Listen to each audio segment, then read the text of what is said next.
Hello, church family. It's 2 Minute Tuesday.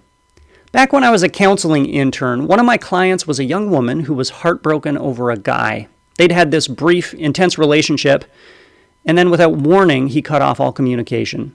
She spent our sessions agonizing over every moment and interaction from their relationship, convinced that if she'd just said or done something different, she'd still be with him.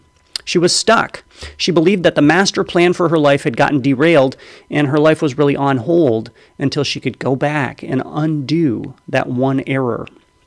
Maybe you've had that feeling, the feeling that you're living a different life than the one you're supposed to be living. Sometimes in our minds we go back to a specific event that wasn't supposed to happen. Abuse or betrayal at the hands of somebody close to us, an academic or professional misstep, rejection by a school or an employer, romantic partner, even a personal mistake or sin. Sometimes it feels like these deviations aren't just a one-time thing, but they keep happening, and we keep falling farther and farther out of step with the master plan. How do we deal with that feeling? Is it possible to live with the assurance that the life you have is the life you're supposed to have? There is a way. There's one reliable way, and that is trusting that someone greater than you has good plans for you.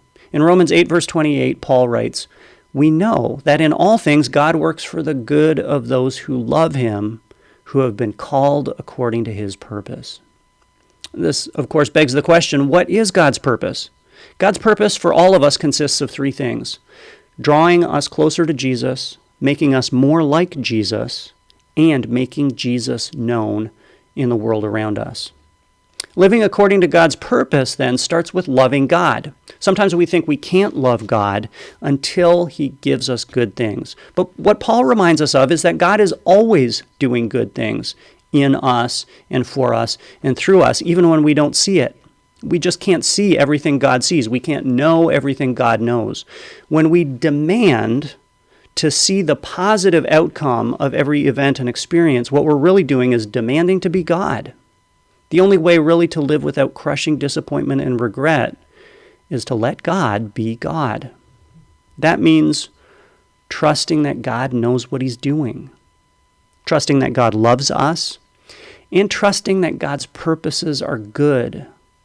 When we're able to let God be God, we get the assurance, this is the life I'm supposed to be living.